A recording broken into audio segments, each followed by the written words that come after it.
chaque serviteur de Dieu doit avoir, selon Luc 4, verset 14, quand il est déclaré que Jésus revêtit la puissance du Saint-Esprit, alla dans la Galilée et sa renommée se répandit partout, aux alentours. Alléluia. Elle n'est pas visible, mais elle est spirituelle. Ce revêtement nous donne la valeur dans l'œuvre de Dieu. Amen. Voilà brièvement ce qu'on avait vu, mais pour plus de détails, pour ceux qui n'étaient pas là dimanche passé, voyez le culte du dimanche passé, des louanges et d'adoration.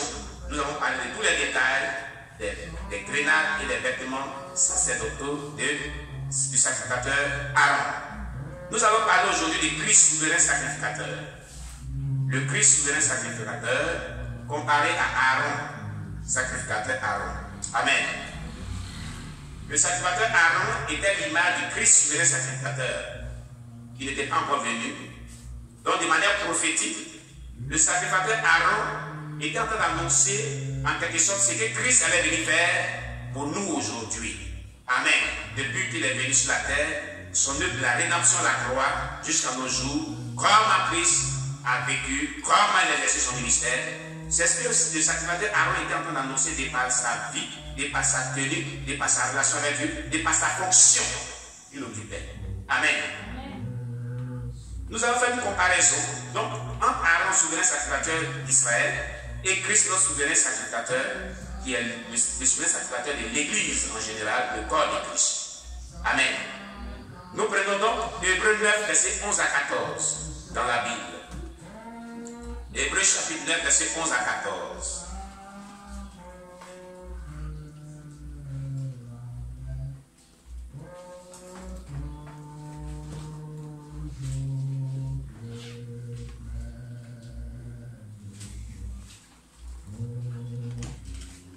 Hébreux 11, Hébreux chapitre 9, pardon, verset 11 à 14. Hébreux chapitre 9, verset 11 à 14. Voilà. On y va.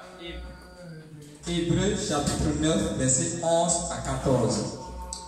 Mais Christ est venu comme souverain sacrificateur des biens à venir. Mais Christ est venu comme souverain sacrificateur des biens à venir.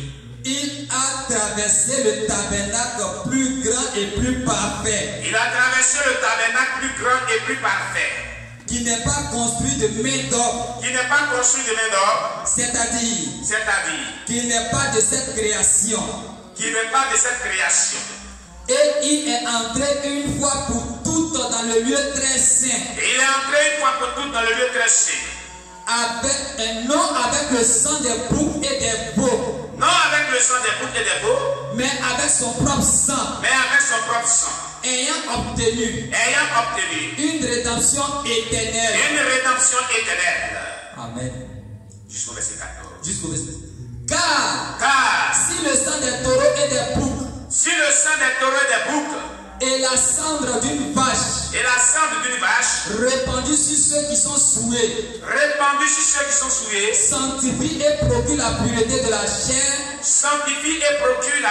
chair. Combien plus le sang de Christ.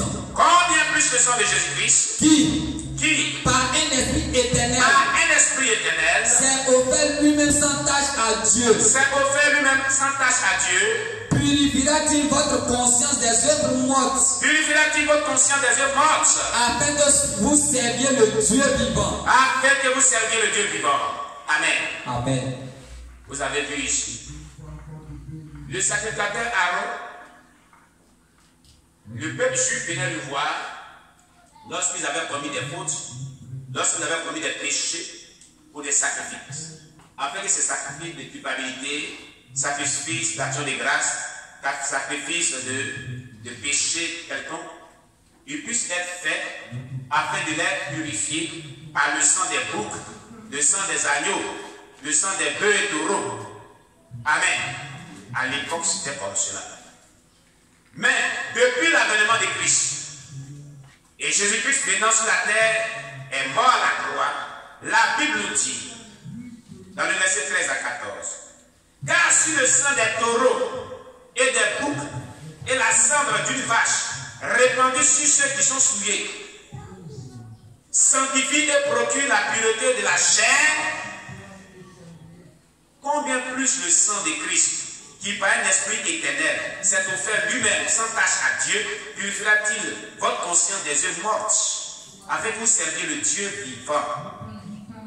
Vous voyez, le sang de Jésus nous purifie pour un but, pour qu'on puisse servir le Dieu vivant.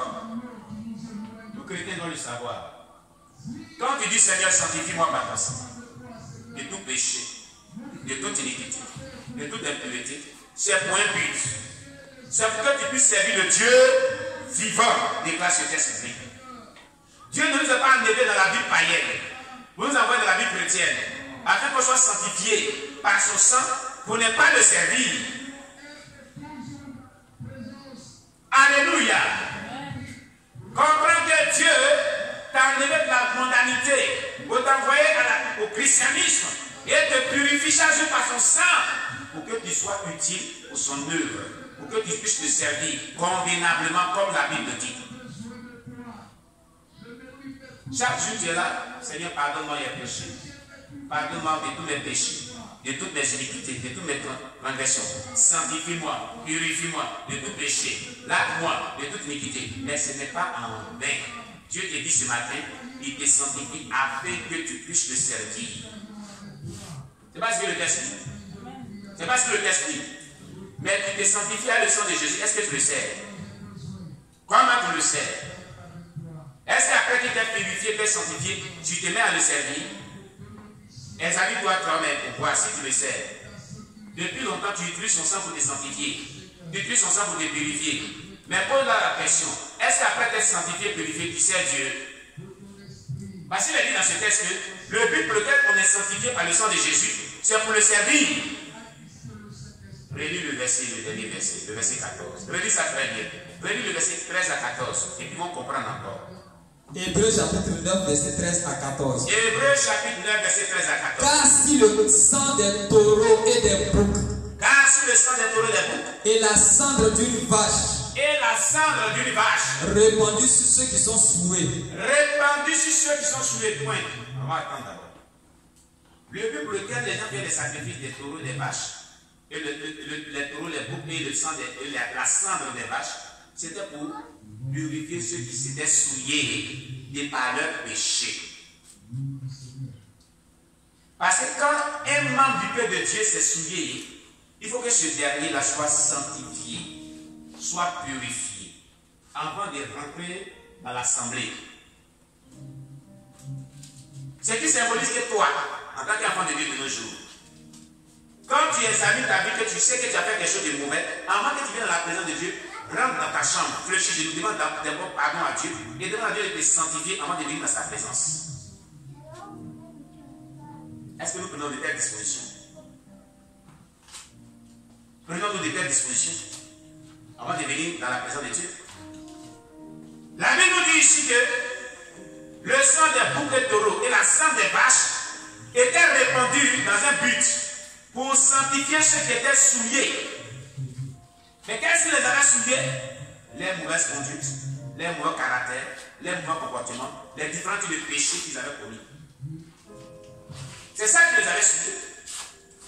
Donc il fallait faire les sacrifices des boucs, des taureaux et la cendre des bœufs pour jeter sur eux, pour asperger sur eux, afin que Dieu les sanctifie, Dieu les purifie.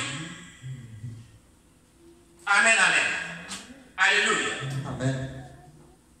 Continue. Sanctifie et procure la pureté de la chair. Alors, cela les sanctifiait et cela les procurait une chair qui est pure. Tous les chairs étaient pures. Amen. Amen. Toutes les chairs étaient pures. Vous comprenez? Continue. Combien plus le sang de Christ? Alors regardez, Dieu compare le sang des boucs, des taureaux et la cendre des bœufs au sang de Jésus-Christ. Comme si cela les sanctifiait, à plus forte raison le sang de Jésus-Christ. Continue. Qui par un esprit éternel. Jésus-Christ a un esprit éternel. Lui, il a un esprit éternel. Son esprit est éternel. Son esprit n'est pas comparable à l'esprit des taureaux, des vaches et des boucs. Continue. C'est Tophel lui-même sans tâche à Dieu. Et il était sans tâche, c'est-à-dire sans péché. Jésus-Christ, il est sans péché. Sans tâche veut dire qu'il n'a pas commis le péché. Et il s'est offert lui-même en sacrifice à Dieu. Continue. Purifiera-t-il votre conscience des œuvres mortes? Alors ce sang va purifier notre conscience des œuvres mortes. Qu'est-ce qu'on appelle les œuvres mortes? Les péchés, les iniquités que nous commettons, les transgressions de la parole de Dieu, les mauvaises attitudes, les mauvais caractères. C'est le sang de Jésus-Christ qui nous purifie de tout cela. C'est le sang de Jésus-Christ qui nous sanctifie de tout cela. Continue. Afin que vous serviez le Dieu vivant. Alors l'objectif principal pour lequel le sang de Jésus nous purifie, c'est pour qu'on serve le Dieu vivant, qui est l'éternel. Tu comprends aujourd'hui? Donc quand tu emploies le sang de Jésus pour dire sanctifie-moi, sanctifie-moi Jésus, sanctifie-moi Jésus, est-ce que tu sais pourquoi Dieu doit te sanctifier? Tu sais pourquoi Dieu doit te sanctifier? La Bible te dit aujourd'hui que c'est pour que tu puisses le servir. Après être sanctifié, est-ce que tu le sers? Parce que Dieu n'accepte pas que quelqu'un qui vit dans la souillure, l'impureté, dans le péché, le serve avec le péché. C'est pourquoi on est responsable de quelqu'un qui vit dans le péché. Dans une assemblée chrétienne. On ne doit pas servir Dieu dans une condition de péché et de pécheresse. C'est ce que ce texte avait dit. Alors si toi tu vas servir Dieu, répands-toi d'abord tes péchés. Le fondement d'un ministère réussi, d'une vocation réussie, c'est la repentance, la sainteté véritable, la purification par le sang de Jésus en vue de pouvoir servir Dieu. Voilà comment on sert Dieu. Voilà comment on place les fondements de pouvoir servir correctement. Dieu n'est pas un Dieu de désordre. On ne sert pas Dieu dans une condition de péché et de pécheresse. Si encore des péchés te fatiguent, revois-toi. Il est dangereux de servir Dieu pendant que tu vis dans le péché. Il est très dangereux pour ton âme. Ce qui veut dire qu'on ne sert pas Dieu n'importe comment. Et n'importe qui ne se met pas là pour servir Dieu. Aujourd'hui, on prend les gens les responsables comme on veut. Ils servent Dieu dans le désordre.